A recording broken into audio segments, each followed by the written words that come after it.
সাধারণ মানুষকে নির্যাতন হেনস্থা যেন বঙ্গের দস্তুর। আর যে অভিযোগে প্রতিবারই বিদ্ধ রাজ্যের শাসক দল।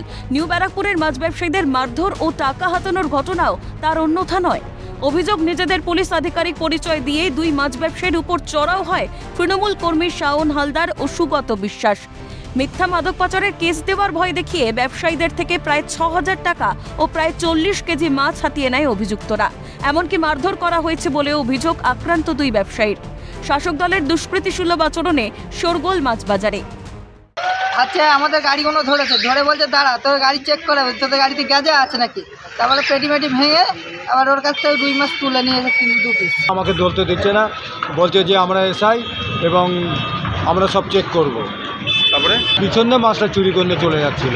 আজকে 5টা থেকে 5:15 ভিতরে। আপনার নাম? তড়িঘড়ি নিউ ব্যারাকপুর থানায় লিখিত অভিযোগ দায়ের ব্যবসায়ীদের তরফে। তবে প্রথমে শাসক দলের নেতাকর্মীর বিরুদ্ধে লুটপাটের অভিযোগ নিতে অস্বীকার করে পুলিশ। যদিও সিসিটিভি ফুটেজ প্রকাশ্যে আসতেই শুরু হয় ধরপাকড়। অভিযোগের ভিত্তিতে সিসিটিভি ফুটেজ খতিয়ে দেখে তদন্ত শুরু করে পুলিশ।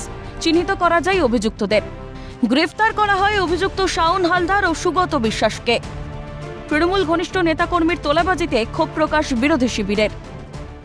পশ্চিমবঙ্গে তৃণমূল কংগ্রেস সমস্ত জায়গা থেকেই এই তোলাবাজির মাধ্যমে তারা অর্থ উপার্জন করছে। নিউ ব্যারাকপুরের ঘটনা তার ব্যতিক্রম নয়। ভয় ভীতি দেখিয়ে তাদের কাছ থেকে তোলা তুলছে, এই ঘটনার ভাষা নেই। অবিলম্বে এই মাছ ব্যবসায়ীর কাছ থেকে যিনি তোলা তুলেছেন এই তৃণমূল নেতার দৃষ্টান্তমূলক শাস্তি দাবি করছি। একটাই কথা বলবো, অন্যায় যেই করুক তার আইন অপেক্ষা করছে, আইন যা সিদ্ধান্ত নেবে সেটাই।